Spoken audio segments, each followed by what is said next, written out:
Have you ever wondered if you're using Google correctly? Most of us just open the homepage, type in a question, and hit enter without a second thought. But is that all there is to it? We all type in questions like best recipe for banana bread, and Google gives us the answers in seconds. It feels almost magical, like having the world's knowledge at your fingertips. But what if I told you there's a whole other side to Google? A side that goes far beyond finding dinner ideas or movie times. A secret, powerful side that most of us never see. It's hidden in plain sight, just beneath the surface of your everyday searches. Imagine Google not just as a friendly librarian, but as a master key that can unlock doors you never even knew existed on the internet. It's a tool that can reveal the unseen corners of the web. This isn't science fiction. It's how hackers and security experts see the world's biggest search engine.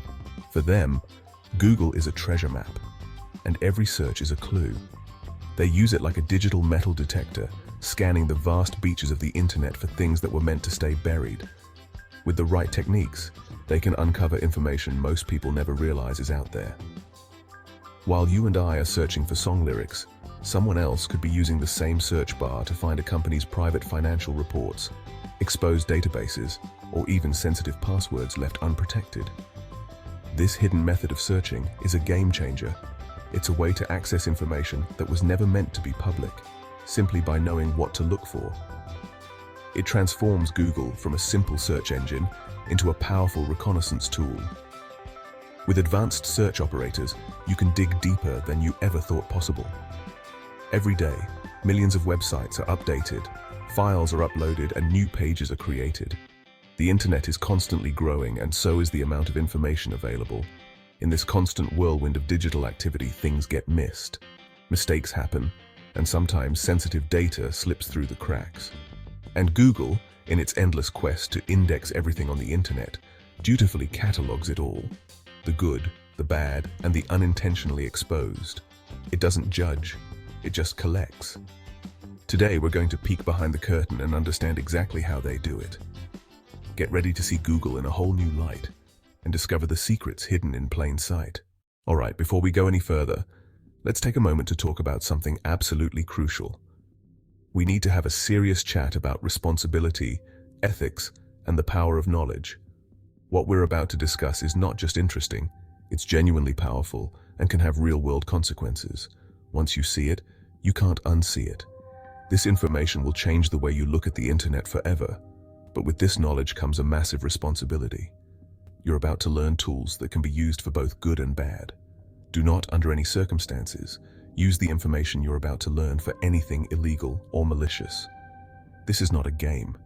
Using these techniques to access websites, files, or information that you don't have permission to view is against the law. It can get you into serious trouble. Think of it like this. Imagine I show you how a lockpick works, explaining the mechanics and the theory behind it.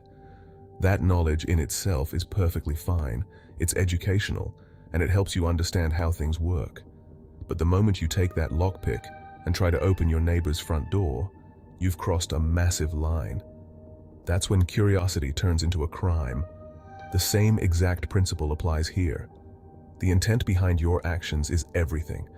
We are learning about this for educational purposes only. This is about awareness, not exploitation. The goal is to understand how hackers operate so that we can better protect ourselves, our businesses, and our data from them. Knowledge is your best defense. The techniques we'll explore are used by cybersecurity professionals every single day to test and strengthen security. They call it penetration testing or ethical hacking. It's a legitimate, respected field. We are putting on our white hats, not our black hats. We're here to protect, not to exploit.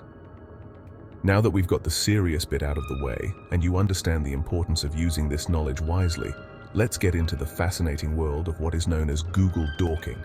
Get ready to see the internet in a whole new light. Okay, with the scary warnings done, let's dive in. You might have heard the term Google Dorking tossed around in cybersecurity circles. Or maybe you've just stumbled upon it and are curious what all the fuss is about. What is this mysterious thing called Google Dorking? The name sounds a bit silly, I'll admit. But don't let the funny name fool you. This is a powerful technique that can uncover a surprising amount of information.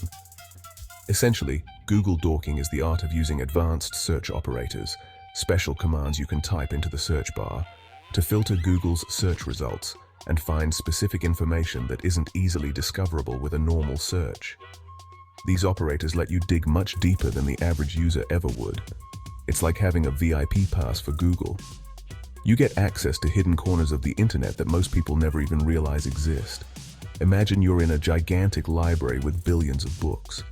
The sheer scale is overwhelming, and finding exactly what you want can feel impossible. If you ask the librarian for books about cars, you'll get a mountain of them. It's helpful, but not very specific. But what if you could say, show me only red books published in 1998 with the word Ferrari in the title? Suddenly, you're not just searching, you're pinpointing exactly what you need, saving time and effort. These instructions are called dorks or Google Dorks. They're like secret codes that unlock hidden search results. They are simply search queries that use advanced operators to narrow down the results to exactly what you're looking for, often revealing things that were never intended to be public. Sometimes this can include sensitive files, login pages, or confidential documents. Hackers realized that they could use these same tools to find things that shouldn't be public. With just a few clever searches, they could uncover vulnerabilities or private information left exposed online. It's brilliantly simple and shockingly effective. Whether you're a curious beginner or a seasoned pro, understanding Google Dorking opens up a whole new world of possibilities and risks on the internet. So how does this actually work in practice? Let's look at a simple, classic example of a Google Dork. Say a hacker wants to find the login pages for websites. A normal search for admin login would give you millions of articles about what an admin login is, but a hacker can use a dork to be much more specific. They might type something like this into Google. This little command tells Google to only show results that have the word admin login in the website's address or URL. Suddenly, instead of a bunch of help articles, Google will return a list of direct links to login pages. You can make this even more specific. For example, many websites built with WordPress have a standard login page so a hacker could search for. This query instantly provides a massive list of WordPress login pages from all over the world. It's a simple, spooky magic trick. Finding login pages is just the beginning. The real treasure for a hacker is sensitive data, and Google Dorking is, honestly, an expert at finding it. One of the most common and dangerous mistakes people make is accidentally uploading private files to a public part of their website. These could be anything from customer lists to financial spreadsheets to internal company memos. If Google's web crawlers can find it, anyone with the right dork can find it too. A classic dork for finding files is the operator. A hacker can combine this with other keywords to look for specific types of juicy information. For example, a search like is terrifyingly effective. The search can be tailored to find almost any kind of sensitive document. Google Dorking is simply the tool that proves it. So why is all of this possible? Is Google evil? Is the internet fundamentally broken? Not really. The root cause of this problem isn't Google itself, but simple human error and poor security practices. Google is just a mirror reflecting what's already out there. If a website is configured insecurely, Google will show that insecurity to anyone who knows how to ask. The problem is that websites and servers are incredibly complex, and it's very easy for developers or administrators to make a small mistake that has big consequences. One of the most common issues is incorrect file permissions. When you upload a file to a web server, you can set permissions that dictate who can see it. Sometimes, by default or by accident, these permissions are set to public, even for sensitive files. Another major issue is the use of default configurations. Hackers know all these default passwords and use Google Dorks to find devices still using them. Alright, this all sounds pretty scary, but don't panic. The good news is that knowledge is the first step toward protection. Now that you know how these vulnerabilities are found, you can take simple steps to make sure you're not an easy target. For the average person, the most important takeaway is to be mindful of any device you connect to the internet. The golden rule is to always change the default username and password. When you get a new device, one of the very first things you should do is find the setting to change the administrative password. Also, regularly check for software updates for your devices. Be careful about what you share online, even in what you think are private places. It's always better to assume that anything you put online could potentially become public. It's a small proactive step you can take to monitor your own digital footprint. If you own or manage a website, the responsibility is even greater.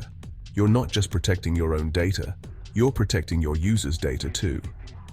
The first and most critical step is to understand what Google sees. You can use Google Search Console, a free tool from Google, to see how your site is indexed and if there are any security issues. But you should also actively use Google Dorks against your own website. Think like a hacker. This is called defensive dorking, and it's the best way to find out what you've exposed before someone else does. A crucial technical step is to use a robots.txt file. This is your first line of defense in preventing sensitive pages and directories from ever appearing in search results in the first place. Beyond that, proper server configuration is key. You must disable directory listings. Finally, stay vigilant. So there you have it. The secret world of Google Dorking is now a little less secret. We've seen how a few clever commands can transform the world's most popular search engine into a powerful tool for finding things that were never meant to be found. This knowledge is a double-edged sword. In the hands of a criminal, it's a weapon used to find targets and steal data. But in your hands, the hands of an informed and responsible internet user, it's a shield. Understanding the threat is the most critical step in building a strong defense against it. Remember the pact we made at the beginning. This is about being the good guy. Stay safe out there. Thank you for watching.